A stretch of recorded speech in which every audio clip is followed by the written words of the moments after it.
Secretary of Commerce Gina Raimondo, Secretary of Housing and Urban Development Marcia Fudge, Director of the National Economic Council Brian Deese, Domestic Policy Advisor Susan Rice, Council of Economic Advisors Chair Cecilia Rouse, and groups representing the full range of the home building supply chain, from loggers and lumber contractors, labor leaders, realtors, and affordable housing advocates. At this convening, these administration officials and key stakeholders will discuss strategies to address short-term supply chain disruptions in the home building sector and how they can work together to address them.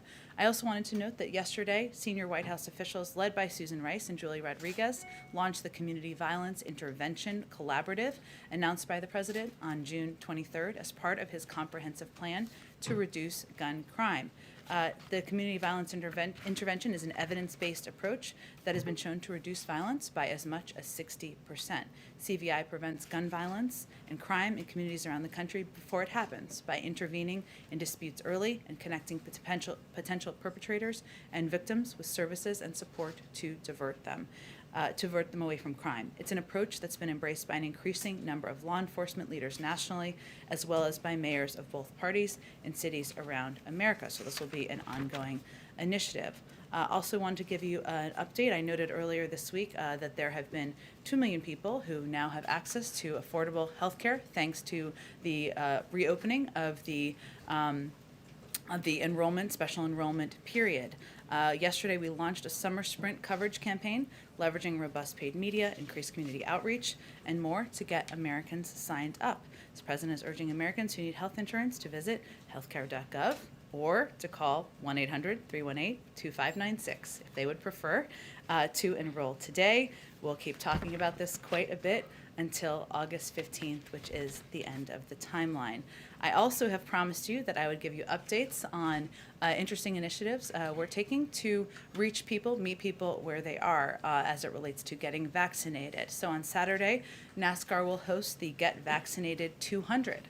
They'll have vaccines on site and will be encouraging vaccinations. This is the type of whole-of-country approach that is reaching people in convenient locations with messengers they trust. Finally, a quick week ahead. On Monday, the President and First Lady will welcome Their Majesties King Abdullah II and Queen Rani of Jordan and His Royal Highness Crown Prince Hussein to the White House.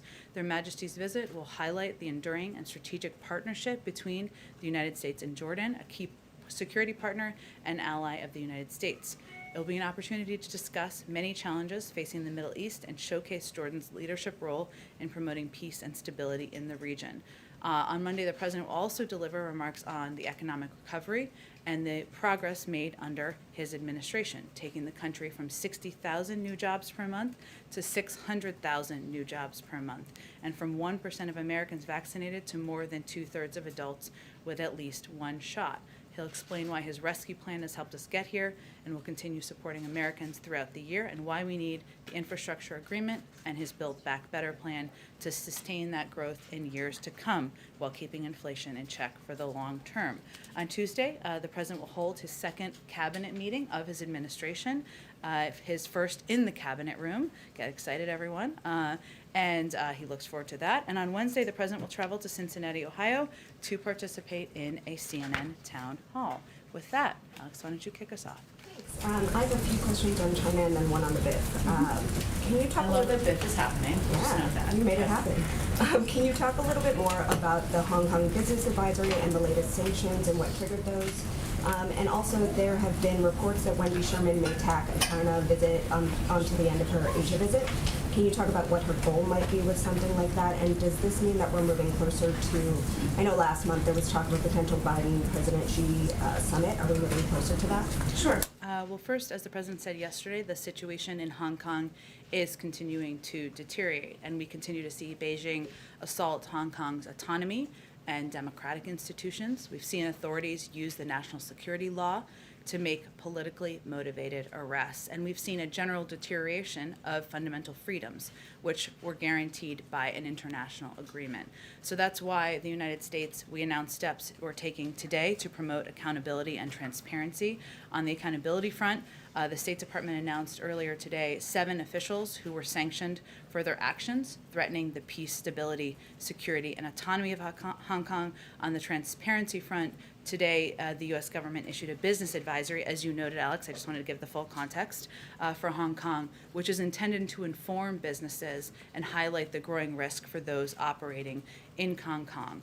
The bottom line is that businesses should be aware that the risks faced in mainland China are now increasingly present in Hong Kong.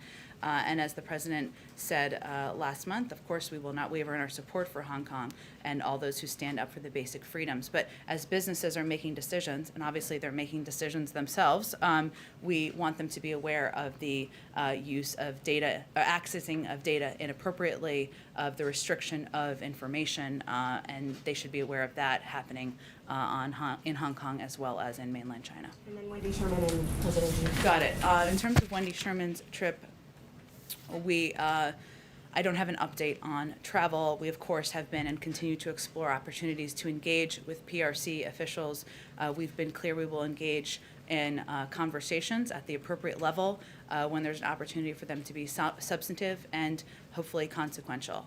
So I don't have an update on intended travel. Obviously, they're quite adept over there at the State Department of adding things as needed. And as it relates to plans for the president, as we've said, he will look for opportunities to engage with President Xi going forward. We don't have any particular plans at this moment, so no decisions have been made, but we'll continue to evaluate what's appropriate and what would be constructive in the relationship moving forward. And then just on the bid, there are reports that it could be financed in part by tariffs on carbon-heavy imports, which could end up hiking prices on goods for American families. Is the White House open to that, or would that be a concern similar to the gas tax? There are ongoing discussions about the final components, of course, as we look to, and I know you are all eager to see bill language and legislative language, and of course, having discussions about the pay-fors are part of that. The president's bottom lines have not changed about the fact that any pay-fors cannot raise taxes on individuals making less than $400,000 a year, and anything that would impact that would not be something he would support. Go ahead. Follow up on, I can't believe we're calling it the BIF. Those of us old enough think of Back to the Future. Those who are younger, I don't know what they think of, but. Back to the Future category. Given the fact that discussions are ongoing, if the discussions are still ongoing come Wednesday, does the president believe that the Senate should should take the procedural vote to move forward if there's no bill text or deal in hand? Well, I think Leader Schumer, of course, will be running point and leading the effort to determine and making the determination about the timeline, the process, and the sequencing of votes in the Senate. And we certainly work closely with him, but we certainly trust his path that he is mapping out for the legislative process. We have several days, I would note, before Monday for more information to become available. We'll see what is known. I will note that the president is quite familiar with the roller coaster and ups and downs of legislating, having spent 36 years there and even having had some successes over the last few months in working with legislators. We had a productive meeting. Members of our team had a constructive, productive meeting yesterday. And I'd also note that there are a number of Republicans and Democrats who feel the same in terms of the path forward. Senator Portman said, we're going to get it done, and that we'll end up with a good package. Senator Cassidy said he did not feel squeezed by the timing. Senator Romney affirmed things were going in a good direction. We certainly understand the ups and downs. No one better than the president. That's the period of time we're in at this point. And just, you went through kind of the top line details of this yesterday, but can you elaborate a little bit on the Facebook, Sure. the administration to Facebook flagging of disinformation, and then there's also some reporting that we've had that Facebook maybe hasn't been as proactive as the White House would like it to be in response to some of the flagging. So the process of how the flagging works, and then whether Facebook has been amenable to those requests. Sure. Well, I would say first, it shouldn't come as any surprise that we're in regular touch with social media platforms, just like we're in regular touch with all of you and your media outlets about areas where we have concern, information that might be useful, information that may or may not be interesting to your viewers. You all make decisions just like the social media platforms make decisions, even though they're a private sector company and different, but just as an example. So we are regularly making sure social media platforms are aware of the latest narratives dangerous to public health that we and many other Americans are seeing across all of social and traditional media. And we work to engage with them to better understand the enforcement of social media platform policies. So let me give you an example just to illustrate it a little bit. The false narrative that remains active out there about COVID-19 vaccines causing infertility, something we've seen out there flowing on the internet quite a bit, in other places as well, which has been disproven time and time again. This is troubling, but a persistent narrative that we and many have seen, and we want to know that the social media platforms are taking steps to address it. That is inaccurate, false information. If you are a parent, you would look at that information, and that would naturally raise concerns, but it's inaccurate. And that is an example of the kind of information that we are flagging or raising. And then is Facebook then as proactive as the White House would like in terms of its response to those flags? Well, I think as I noted yesterday, Phil, there are more steps that everyone can take. And I would just note again, this is a responsibility of officials speaking, of course, on behalf of the government. It's a responsibility of members of the media. It's the responsibility of citizens and civic leaders and people who are trusted voices in communities around the country. That has a broad definition. Social media platforms is one of them. And as we know, it is also there are also areas where a lot of people get news and information. Sometimes those are accurate news items reported by some of your outlets or accurate information shared by a neighbor. Sometimes there is information that is not. It is hard to discriminate, as we know. This is not a new issue, but it is an issue that is impacting people's lives. So a couple of the steps that we have, that could be constructive for the public health of the country are providing for Facebook or other platforms to measure and publicly share the impact of misinformation on their platform and the audience it's reaching. Also with the public, with all of you, to create robust enforcement strategies that bridge their properties and provide transparency about rules. You shouldn't be banned from one platform and not others for providing misinformation out there. Taking faster action against harmful posts. As you all know, information travels quite quickly. If it's up there for days and days and days, when people see it, it's hard to put that back in a box. And of course, promoting quality information. Algorithms, I don't know how they work, but they all do know how they work. So those are some of the steps that we think could be constructive for public health, for public information, for public, and the right of the public to know. Go ahead. Just to quickly follow up on the Facebook aspect of this, you said yesterday that 12 people were producing 65% of the misinformation on vaccines on social media platforms. Do you have a sense of who those people are? Are they bad actors like Russia? And Facebook responded yesterday after the press briefing. They say that they've removed 18 million pieces of COVID misinformation. They've connected more than 2 billion people to reliable information. So does the White House find that sufficient? Clearly not, because we're talking about additional steps that should be taken. And frankly, information that media organizations could decide whether you're going to report on or not. I'm not talking just about the misinformation storyline. I'm talking about these individuals. I'm talking about how prevalent the spreading of this information is. The public has a right to know. That's the point that we're making, and we're dealing with a life or death issue here, and so everybody has a role to play in making sure there's accurate information. Obviously, those are steps they have taken. They're a private sector company. They're going to make decisions about additional steps they can take. It's clear there are more that can be taken. And actually, on the foreign government piece, because I think that's an important point or important, interesting question.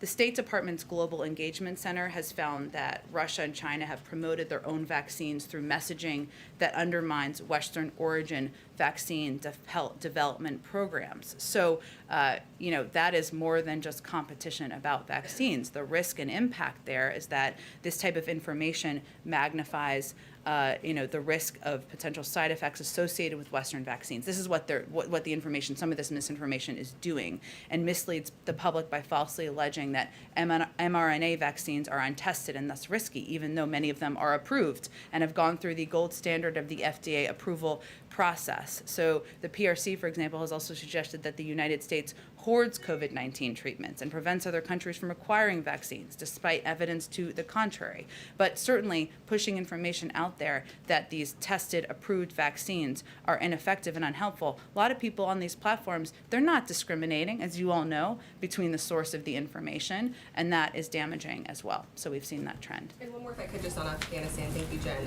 As we look at the withdrawal in Afghanistan, what is your assessment of the Taliban's advancements?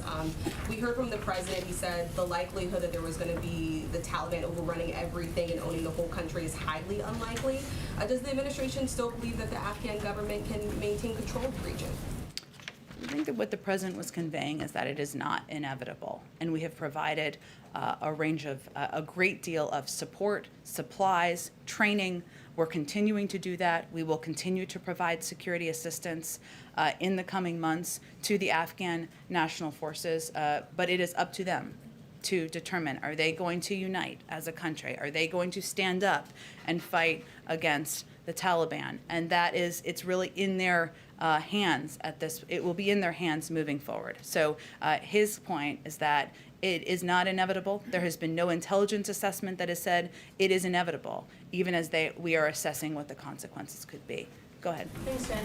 When you talk about misinformation, it seems like one of the best ways to counteract some of the vaccine misinformation that's out there would be for the FDA to fully authorize these vaccines, put the full weight of government approval behind the vaccines. But now we're hearing that may not happen until January 2022 or even later. Is the president comfortable with that timeline?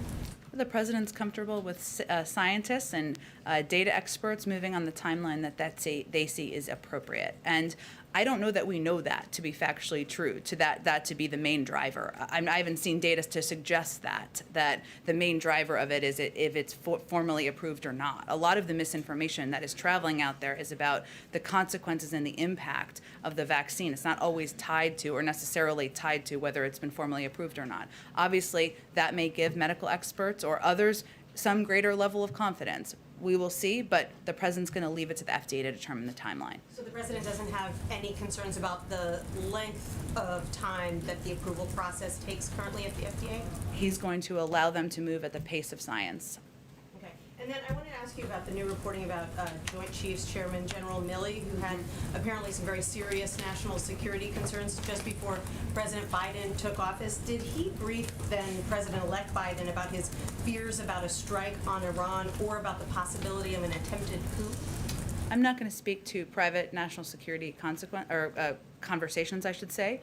Obviously, the president had many conversations with General Miller during his time in his role, and most of those, or none of those, do we read out. I will say that he strongly respects General Miller. As you know, he had the opportunity to sit down with him on Wednesday, thank him for his outstanding leadership of the Resolute Support mission, including overseeing the vast majority of our drawdown from Afghanistan, which is a particularly vulnerable period for our troops. How close does the president think we came to a possible war with Iran or an attempted coup here at home? I'm just not going to speak to intelligence matters from here. Go ahead. Thanks, Jen. First on COVID origins, is the White House worried that China continues stonewalling the World Health Organization investigators and now is saying things like they think maybe COVID-19 got into China through frozen food? We are certainly continue to be concerned, Peter, about misinformation coming from voices in China about certainly the origins, their lack of participation in the process, their lack of willingness to provide data and information to the World Health Organization. As you know, we are undergoing our own process here, our 90-day review here, but certainly the Chinese providing information, being a participant in the process would aid the effort. And then speaking of misinformation and the announcement from yesterday, for how long has the administration been spying on people's Facebook profiles looking for vaccine misinformation? Well, that was quite a loaded and inaccurate question, which I would Inaccurate refute. how? Well, Peter, first of all, as you know, we're in a regular touch with a range of media outlets. And we expect the White House to watch Let me you finish. watch, but As we we post are on Facebook. as we Thanks, are Jen. in regular touch with social media platforms. This is publicly open information. People sharing information online, just as you are all reporting information on your news stations. But Okay, so these 12 people who you have on a list, 12 individuals, do they know that somebody at the Surgeon General's office is going through their profile? I'm happy to get you the citation of where that comes from. There's no secret list. I will tell you that these are people who are sharing information on public platforms on Facebook, information that is traveling, is inaccurate. Our biggest concern here, and I frankly think it should be your biggest concern, is the number of people who are dying around the country because they're getting misinformation that is leading them to not take a vaccine. But- Young people, old people, kids, children, this is all being, a lot of them are being impacted by The misinformation. big concern, though, I think, for a lot of people on Facebook is that now this is Big Brother watching you. They're more concerned about that than people dying across the country because of a pandemic where misinformation is traveling on social media platforms. That feels unlikely to me. If you have the data to back that up, I'm happy to Okay, discuss and it. just about things that are on Facebook, I looked this morning. There are videos of Dr. Fauci from 2020 before anybody had a vaccine, and he is out there saying there's no reason to be walking around with a mask. So is the administration going to contact Facebook and ask them to take that down? Well, first, I think what Dr. Fauci has said himself, who's been quite public out there, is that science evolves, information evolves, and we make that available in a public way to the American people. Exactly. I have never seen any data to suggest that that the vaccines cause infertility. That is information that is irresponsibly traveling. Okay, Just one more. Sorry, excuse me. Just one more. Okay, about the science evolving. Facebook used to block people from posting that COVID may have originated for a lab. That is something this president now admits is a possibility. So, is there any concern that things you are trying to block or have taken down might someday turn out to be? We don't take anything down. We don't block anything. Facebook and any private sector company makes decisions about what information should be on their platform. Our point is that there is information that is leading to people not taking the vaccine and people are dying as a result. And we have a responsibility as a public health matter to raise that issue.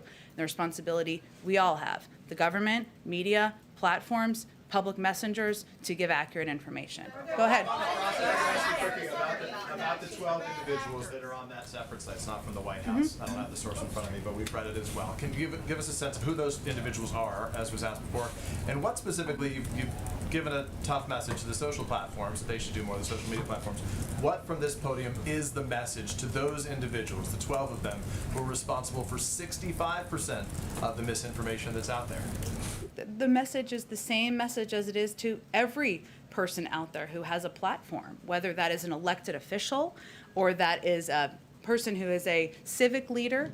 The vaccines are safe, they are effective. If people take them, they will save their life in many cases. And so our message to everyone who's sharing misinformation is that the steps you're taking are irresponsible. They could lead to people getting very sick and people ultimately losing their lives. Why don't we all participate in a process that will help provide accurate information out there? Has the White House participated in any direct contact with these individuals, given the impact they're having through any avenue to try to say, knock it off? No, and I'm happy to get you guys the data on where we got that information, where the public, it's a publicly available data. We'll get you the citation is what I mean. Let me ask you if I can then about some of the other numbers as they relate to COVID right now. Obviously, due to the Delta variant, COVID cases are up sharply right now. Testing is down right now. How concerned is the White House that this variant, COVID in general, is much more widespread than we're aware of publicly at this time? You know, it's a great question. I don't want to speak out of turn here because it's really a question for the health and medical experts on how they're tracking it and how concerned they are. We certainly know on transmissibility and based on the CDC data that the Delta variant is impacting the majority of people who are getting sick with COVID now. We also know that 99.5% of people who are in the hospital are people who are unvaccinated and people who are dying of COVID unvaccinated. The data is very clear. As Dr. Walensky said on an earlier briefing today, this is really becoming a pandemic of the unvaccinated, and that means getting vaccinated, you can save yourself. Is there anything that the White House is doing differently? We saw the president proudly in Philadelphia shaking hands with a lot of folks when he was there for his voting rights speech earlier this week. We saw something similar last week when he was in Illinois. Given the reporting about some breakthrough cases right now, are there any things that the White House is doing differently as it relates to your own staffing or the president's handling of his sort of activities due to those new numbers? No, we are vaccinated. The president's vaccinated. We are all vaccinated. So breakthrough cases are not something that you or We Americans should worry about. we still have a testing protocol and process in place for White House staff, so that has continued. And for those individuals that he would be shaking hands with, there's not any. Basically, shaking hands is good if you're vaccinated. We abide by public health guidelines as it relates to the president's engagements, and if public health guidelines changed, which I'm not predicting, we would continue to abide by them. Go ahead. Oh, I'll come to you next, April. Just a question on the meeting that you're having with the housing industry Yeah. today at the White House. How concerned is the White House about the supply shortage in the industry leading to inflationary pressures? Is that a serious concern? Is that why this meeting is being held? The meeting is being held as part of our effort to connect suppliers who have said in the past to our economic experts they don't always have the opportunity to talk to one another. We know because of the pandemic there have been supply shortages in areas that have led to a reduction of new building and construction, which has led to also an increase in housing prices because there are certainly not enough houses on the market. So that's what it's related to, is an opportunity to discuss with them, bring them all together in a room, and it's part of our multifaceted effort to address issues in the supply chain. And one on Cuba, the president did say yesterday that the United States is trying to reinstate internet access Yeah. for Cubans, and I was wondering if the White House or the administration has reached out to U.S. tech companies, I mean the Googles of the world, to help with that effort. So it would really be led, that effort would really be led by the State Department and other appropriate entities within the federal government. As the president noted yesterday, returning internet access to Cuba would certainly be something we'd love to be a part of. We're looking at what our capacities and what our tools are we have. In terms of more specifics, the State Department would be the best entity to talk to about it. Go ahead. Oh, sorry, April, go ahead, and then I'll come to you. Okay. Voting rights. Yeah. Tuesday, President Biden said he called for activists to act on the issue of voting rights. What did he mean by that? Is that to escalate it higher to Republicans so that they can change their minds and maybe stop using the filibuster? And also, what does he think about what happened yesterday with the arrest of the Congresswoman and 9 other black women who peacefully walked through the Senate halls in the Hart Building, chanting and singing, and were arrested, not taken to the holding area, but taken to a jail cell? Well, April 1st, what he meant by speaking out or having your voice heard, or the range of ways he said it, is that in order to make change happen in Washington, often you need to create a grassroots movement that's led by the American people. And it's not just about whether the minds of 10 Republicans can be changed directly by a phone call from a president. It often requires activism, engagement, a vocal opposition or excitement from members of the public. That's going to take a lot of different forms, right, and formats. It can take letter writing, phone calling. There's peaceful protesting. There are a range of mechanisms for that, and certainly our country, even in recent years, has a great history of that. And these members who were, some of them were members, I should say, one member who was arrested yesterday, they were peacefully protesting. I would note that our support for the right to peacefully protest and to voice support for moving forward on voting rights is exemplified by the fact that the vice president is currently meeting right now with a number of members. They're here. A number of them are at the White House discussing exactly this issue because we want to be standing by their side in this effort. So some of the civil rights leaders are here, as you said, but last week when the civil rights leaders were here, they said this is a summer of action. They're expecting more protests. Reverend Barber says he's going to have a bunch of women out on Monday. There's going to be more protests on Wednesday, more arrests. They're anticipating arrests to bring more attention to this. Does the White House support that civil disobedience for arrests? We support the right to peacefully protest. We support people having their voices heard, and certainly there are a few issues that are more fundamental to our rights in this country than the right to vote. Go ahead. Thank you. I'll come to you right next, if that's okay. Go ahead. Just a clarifying Sure. question and then a follow-up. Sure. On Afghanistan. Yeah. Yesterday you said that 10,000 SIV applicants, 20,000 Afghans have applied, and that about half of that have completed necessary paperwork to move forward in the process. Just what's move forward in the process? Does that mean 10,000 SIV applicants will be evacuated? No, that's not what it means. It just means that they're in a later stage of the process. So it was just giving an update kind of on the pure sheer. And as I said yesterday, that doesn't include family members. That includes individual interpreters or translators. So it just means they're farther forward in the process. There's another step in the process, which is security vetting, which would need to be completed before any individual is relocated to a base in the United States. Individuals could be relocated to third countries before that process is completed. So it was just an update kind of on where people stand in the process. And then just to take a step back too, why did the administration wait until June 24th to commit to the evacuation? Why not have this be one of the early steps right when the president announced this in April, I believe, while American troops are still on the ground? I mean, announcing this just days before the combat mission is essentially over would seem to complicate the mission.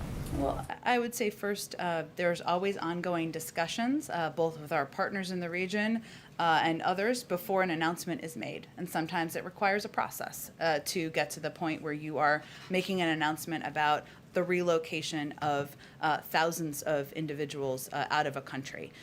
Second, I would say we've also committed to not only relocating these individuals in advance of our servicemen and women coming out of Afghanistan.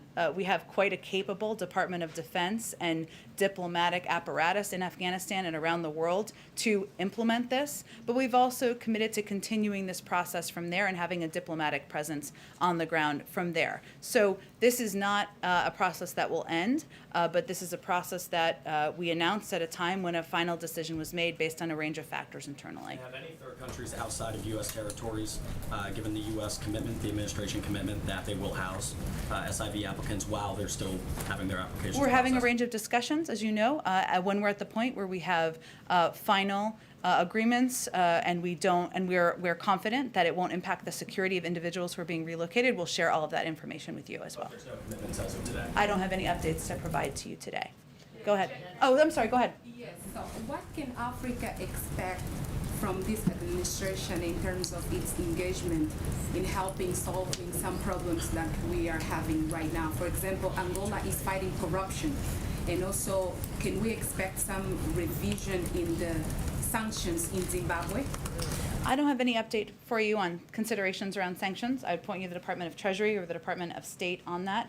We, of course, will remain deeply engaged with our African partners on a range of issues, whether it's corruption or facing and fighting the COVID pandemic or economic opportunity and development.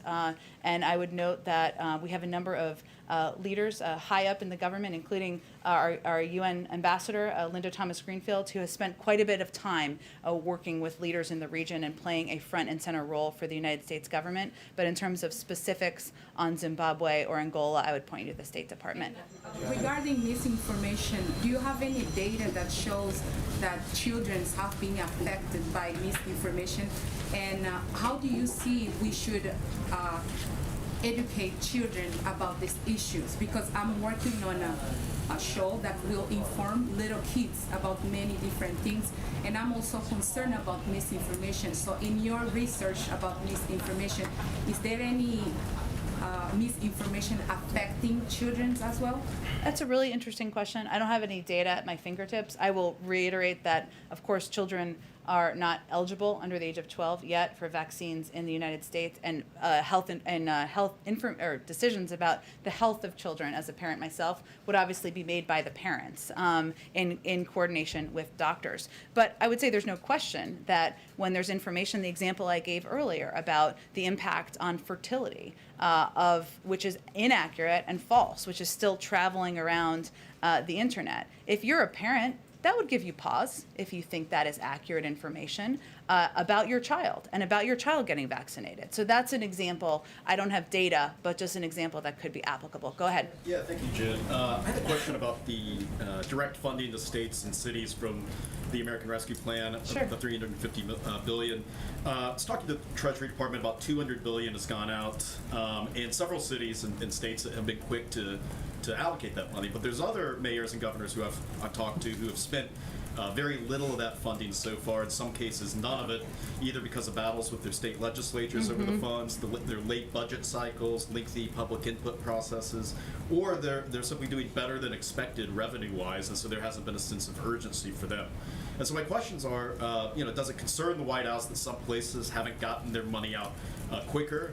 And does the White House have a message to governors and mayors that don't have any plans yet to spend their funds? And finally, does that signal the situation I described of some folks not spending their money quickly? Does that signal that the money wasn't urgently needed?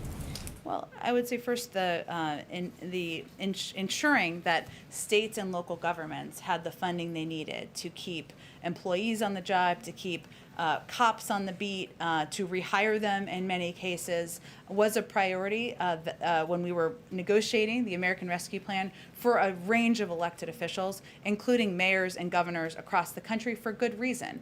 It sounds like there's some different case-by-case scenarios that have made it more challenging in certain governments and localities. We have an entire team here and at the Treasury Department that works closely with them. It may be most constructive for you to talk directly to them, either Jean Sperling or Jacob Liebenluft, about different issues that are happening in different cities or Do you have states. confidence that money is being well spent and that they're going to get it out to address what you identified as a problem for cities and states? Absolutely. And there is, of course, a range of options that cities and localities have for using the funding. And we wanted to provide that flexibility on purpose because one city or town or state does not fit all. One size doesn't fit all, I should say, for cities, towns, and localities. That was important, that flexibility. There are still restrictions on how it can be used and how it's implemented. We obviously also, which is not what you're asking, but I'm just going to reiterate, take waste, fraud, and abuse incredibly seriously. The president is Sheriff Joe in his heart and forever.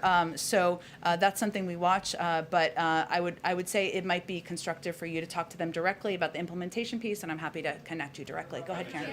Jen, vaccination rates are actually going up in the 5 states that have the highest case rates right now. What does the White House think is driving that, and what is being done there that the administration could apply to other hotspots? Yeah, Karen, and I know this was announced on our COVID briefing. For those of you who were not on it, in the past week, the 5 states with the highest case rates, Arkansas, Florida, Louisiana, Missouri, and Nevada, had a significantly higher rate of people getting newly vaccinated compared to the national average, which we obviously see is a good sign. And in the last 10 days, 5 million shots have been administered and millions got their first shots. It's hard to pinpoint one particular piece, but what I would say is that we're continuing to work to apply the lessons we've learned over the last few months. The biggest issue far and away is access, and that means something different in different communities. In some communities, it is ensuring that people know that they can take time off of work. Because of the kind of jobs they're working. In some communities, it is meeting people where they are, in places of worship, mobile clinics, which is something we're doing a lot in rural communities, walk-up pharmacy appointments at their workplace or in schools. We are also continuing to fund, support, trusted messengers, because we have seen time and time again that it is more effective, and many of you have covered political campaigns. This is not a surprise to most people who have covered political campaigns. Trusted messengers are people in communities. They are neighbors. They are civic leaders. They are clergy. They're not always the president of the United States. Sometimes it is, but and they are medical experts. And so we are continuing to support those efforts. We think that all of those have been effective. There's still more work to be done, but certainly that's encouraging those trends that we've seen. How concerned are you, though, that things have to get worse in these hotspots before they get better, that fear is driving the vaccination rate? How concerning is that to the White House? Well, that is not our preference. That is why we have made vaccines so readily available for months now. That's why we have employed these tactics for months now. making vaccines readily available, accessible, working with trusted messengers and partners. We also, though, have seen in some communities where local news stations are covering young people, unfortunately, who are getting sick, some being put on ventilators. I don't know, I can't tell you from data what impact that is having, but we are seeing in areas where there are lower vaccination rates, some positive signs over the last week. We'll see if that continues. Go ahead. Thank you. I have 2 COVID questions and 1 voting rights question. I will try Okay. to make it fast. On COVID, you and Dr. Walensky have used this phrase, the pandemic of the unvaccinated. And I am wondering if any part of that is the administration distancing itself from responsibility for the pandemic, because you've been trying to get people vaccinated, or if it's a scare tactic. Well, I would say first, the data speaks for itself, which 99.5% of people who are in hospitals because of COVID are unvaccinated. What it is our responsibility to do is provide accurate public health information to the public. It is also our responsibility to stay at it and continue to communicate, to fund programs, to support trusted messengers, to get out into local communities, to use what we see as creative partnerships to meet people where they are. We haven't stopped that. We haven't halted it. We haven't even slowed it down. But certainly from the public health experts, et cetera, and I repeated what Dr. Walensky said, because she is, of course, a doctor, and I am not. It is important for people to understand that the vaccine is safe. It will protect them, and it is as simple as that. And sometimes. On Olivia Rodrigo, was this sort of a one-off thing? I know that you had worked with other celebrities before, and you announced the Nassar thing. But is there more work with young celebrities or country stars or anything else that's coming, or was that more of part of the month of action that's behind us? Wouldn't it be great if this was the cue for like Blake Shelton and Gwen Stefani to come out from? That would be awesome. I wish that was happening today. It is part of an ongoing effort, and we want to partner with trusted voices and individuals in communities, many of whom you will never have heard of, and they may have 5 Twitter followers if they're on Twitter, which they probably are not if they're not on the coast and not liberal. But we will also we'll also work with celebrities, and we will also work with individuals like Olivia Rodrigo. I know I said this the other day, but obviously she's a very well-known pop star. She's 18 years old. She doesn't have to use her time to do this. She is speaking to a broad swath of an audience that I bet you is not watching the White House briefing and is probably not watching the President of the United States. And we recognize that we need to meet people where they are, including as we use partnerships and media and engage with media as well. Go ahead. And I'm very sorry to have one more, but on voting rights, the president on Tuesday called on Congress to pass federal voting legislation. He spoke about the urgency of it. The question is, what comes next? Is he going to travel around the country and make this case? Is he going to go up to the Hill and have meetings specifically about voting rights? I know that he's talked about, activists need to build the grassroots, but some activists are sort of pushing back on that idea, saying, like, we can't always be the ones that are asked to do the work.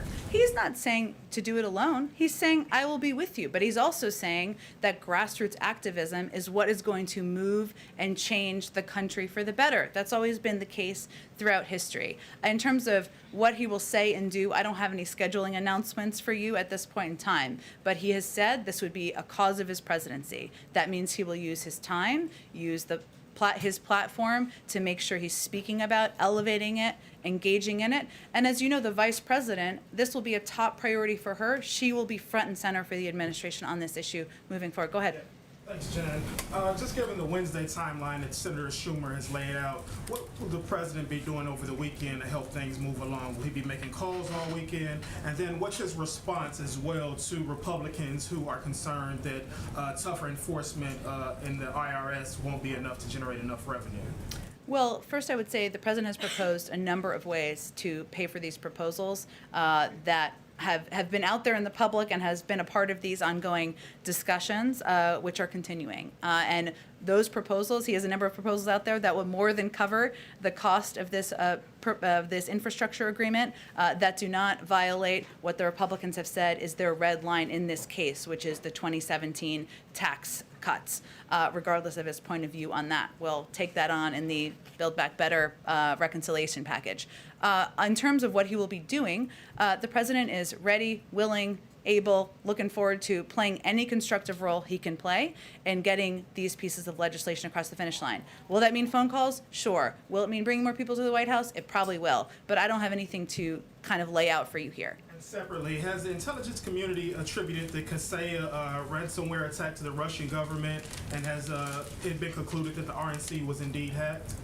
Well, first I would say the RNC put out a statement when that news came out saying it was a third party that had their information accessed, not the RNC, a vendor of the RNC's. I'm not aware of the information they're changing. I would point you to them on that. The FBI is, of course, doing an investigation and in touch with them. I don't think they've put out any new information since then.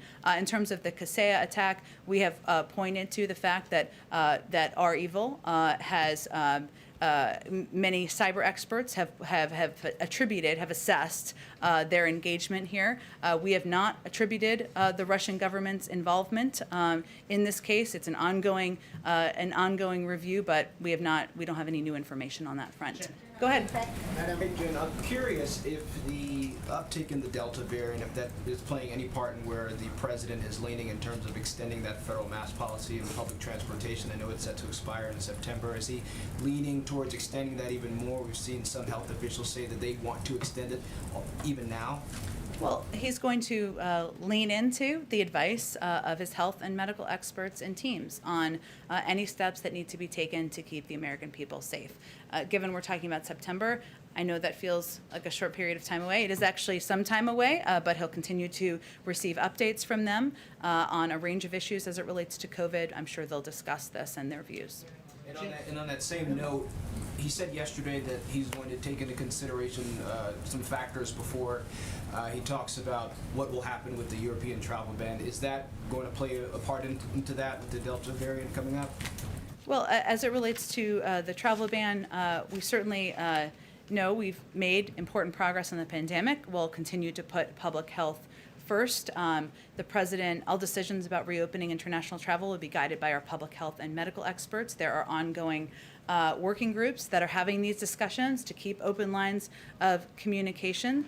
He will be receiving an update soon, I believe, if not today, then in the coming days on where things stand. But we must be vigilant, particularly about the spread of variants. We'll reopen when health and medical experts expect it is safe to do so. Go ahead. Thanks, Jen. Does the president plan to reappoint the Fed chairman to another term? I have no announcements or pronouncements on the Federal Reserve Chair or any other personnel to convey to you today. For that decision?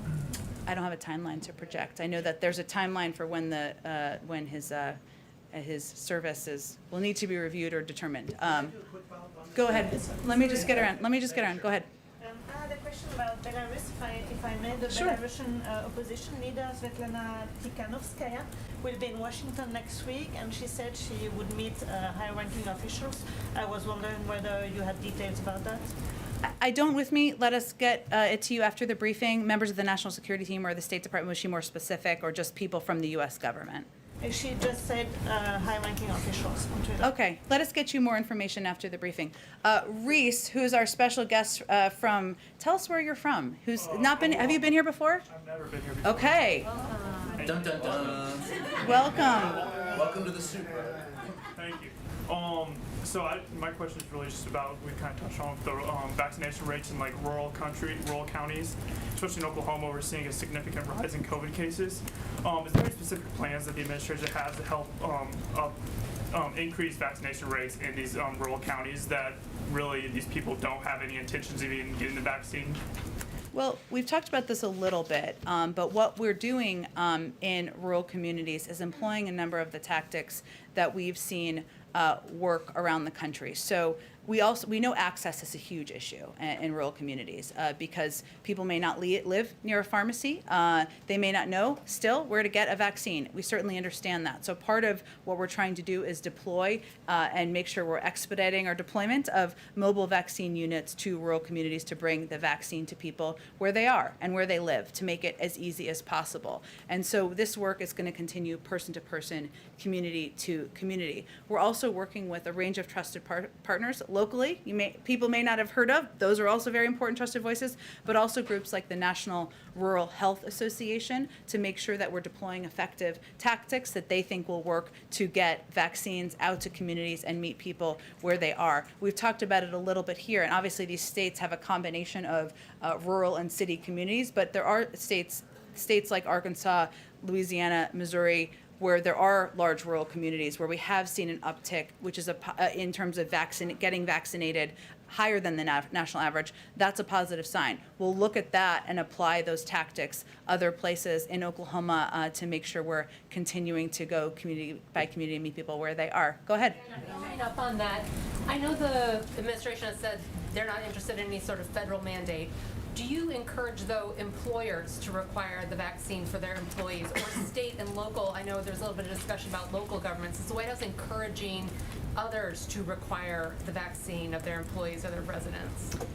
We know that some employers, hospitals, health systems, colleges, universities, local leaders have chosen to take this step, and we expect others to do so as well. But our role we're playing from here is continuing to go community by community, person to person, making sure we are meeting people where they are to get the vaccine out. We believe that local communities, entities, organizations are going to make decisions about what they need to do to keep their community safe. And what about for federal workers or members of the military?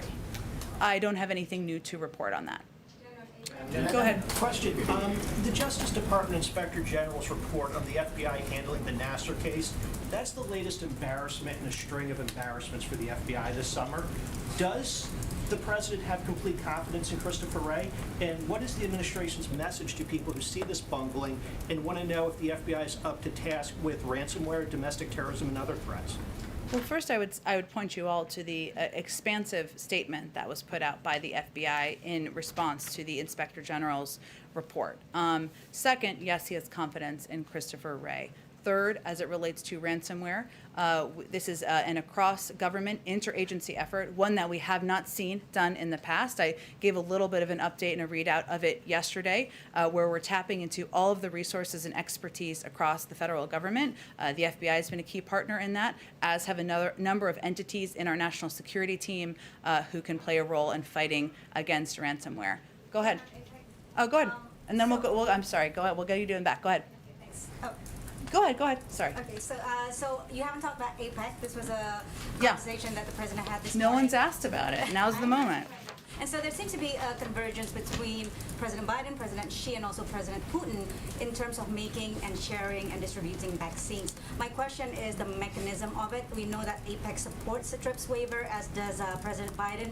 Was there pressure from APEC member countries to have the U.S. put more diplomatic pressures on WTO countries to pass the patent waivers? Well, first I would say the president's view continues to be exactly as you laid it out there. This is a ongoing process, and Ambassador Tai is our lead representative in these discussions and negotiations.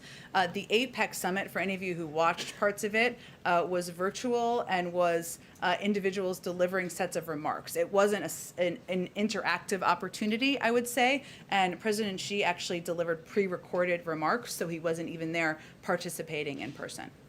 Just to follow up on the health misinformation. Or on virtually live, I should say, yes. Following up on the health misinformation, do you consider claims by some in the conservative circles that ivermectin, am I pronouncing that right, as a promising treatment for COVID as misinformation? I know that the FDA has weighed in on this, I believe in March, but I just wanted the administration's latest position on the drug. Information that's inaccurate, we consider misinformation. So I don't think it's more complicated than that. Go ahead. Go. Let Ebony go. Do we what? We were supposed to gather it. Yeah, we were supposed to gather it. I'm just making sure that. Oh, okay. Brian, thank you. You get an internship or something. I don't know. We will have 4 more minutes left, so we'll get to as many as we can. Go ahead, Ebony. Go ahead, and then we'll go.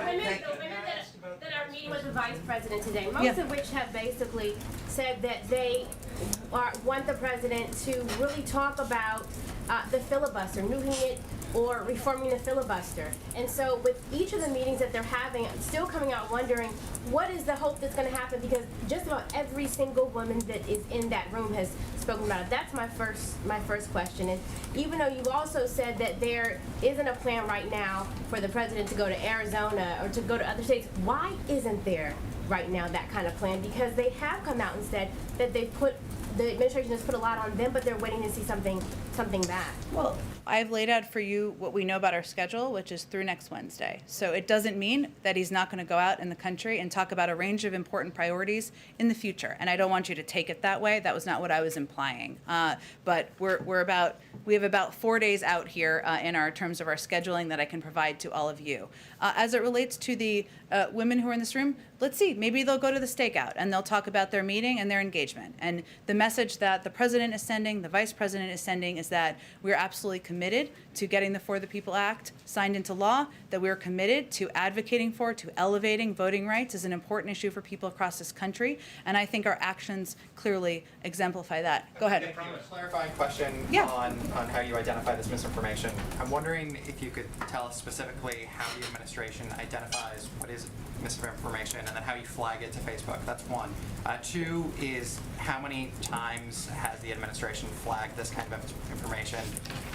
And then three, how long has this been going? And then finally, I know that you are deadly serious about this conversation. You talked about how this is life and death. But are there any types of safeguards that the administration is putting in place to make certain that they do not chill free speech while they are going after this kind of disinformation? First of all, to be crystal clear, any decision about platform usage and who should be on the platform is orchestrated and determined by private sector companies. Facebook is one of them, right? And there are a range of media who also have their own criteria and rules in place, and they implement them, and that's their decision to do. That is not the federal government doing that. It is life and death. It is a public health issue in the country. That's why the Surgeon General was here talking about it yesterday. There are trends. We can see, you can all probably see on Facebook and other social media platforms. And so what we raise are issues like there is a lot of information out there about the false claim that COVID-19 causes infertility. Everyone in this room knows that's factually inaccurate.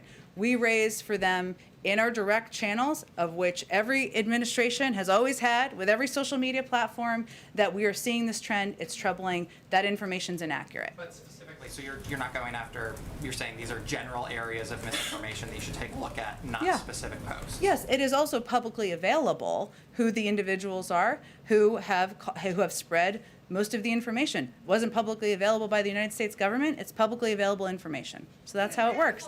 Okay, thank you, everyone. I've got to wrap it up. I'm sorry. Have a great... Okay, Brian, go ahead. Last one. Very quick. On Afghanistan, though we're not engaged, Brian, why don't you come back here? They've got to gather. They've got to gather. I got to get to the gather, too. Okay.